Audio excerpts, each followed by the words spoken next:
Hi, my name is Adrien Prouty and I am studying environmental studies. Today I'll be sitting down with astronaut Suni Williams. I was curious to know how seeing the Earth from space changed her perspective on the work that she did from space and the life that she lives now once she's back on the planet. Thank you for watching the premiere of Season 2 of Down to Earth. Follow along for more episodes.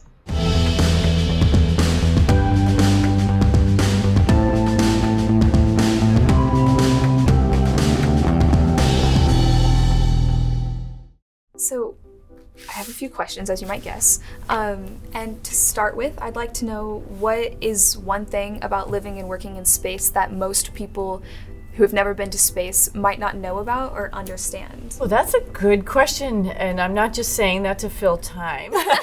There's a whole bunch of interesting things to talk about. I think probably people think it's pretty nice that you can go and float around up there. But that has some consequences to it, of course. I think our bodies need to adapt to going to space. The initial getting to space, whoa, it's a big adaptation, but you feel like we're there. Okay, so now I can float around. Okay, maybe I'm a little clumsy.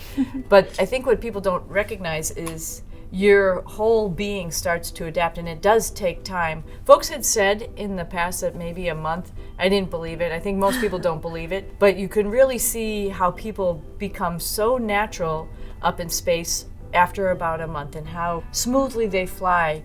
And actually how that translated to me as a reality, it was like, I don't know what it would be like to walk. When I was up there, through the center of the stack, there was a module that went down, and that was essentially our closet, but it was pretty deep. It was probably like 30 feet down, and I'd float right over it, and I was thinking to myself, I don't even think twice about this. Like, if I was walking, I'd be like, oh, what do I have to do here? And I actually sort of forgot what it was like to walk around. That your body, your brain, your body can all just sort of live or change to the environment that you're in. I thought that was pretty fascinating. That does. It reminds me of the videos that you can see of astronauts when they come back and they're holding something and let go, and then it just falls. Mm-hmm. Yep, that's always one time, and then you go, okay, I got it. Now gravity is back. Yeah. Yes. It also reminds me of if you're ever on a boat for an extended period and you get back on land and then you have the sea legs. Yep, exactly. Would you say that, or was there something else that was the biggest adjustment for you in space? I think that was the biggest. I think a close second is losing things. I think one of the most annoying things is when you think just for a second, you just let something go. It's just gonna be there for just a second, and you turn around and some air current takes it, and you'll see a lot of video of people doing this.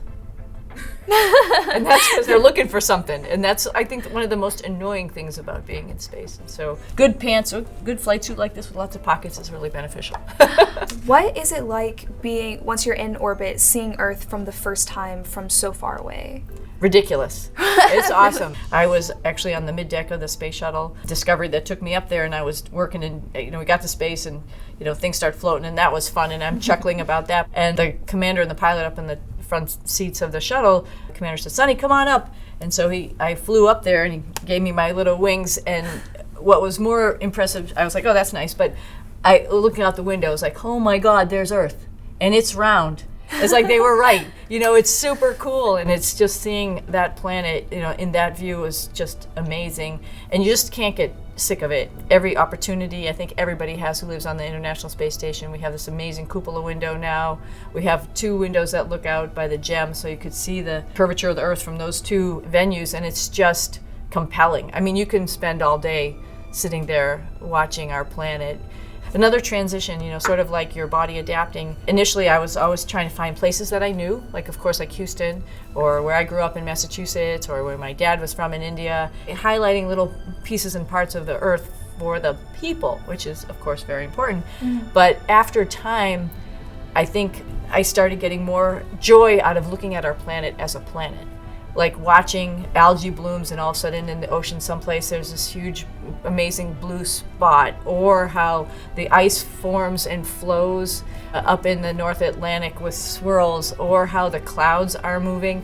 That was another transition. You look at it like it's a living system. The environment is absolutely living. The oceans are living. It's all changing right below you.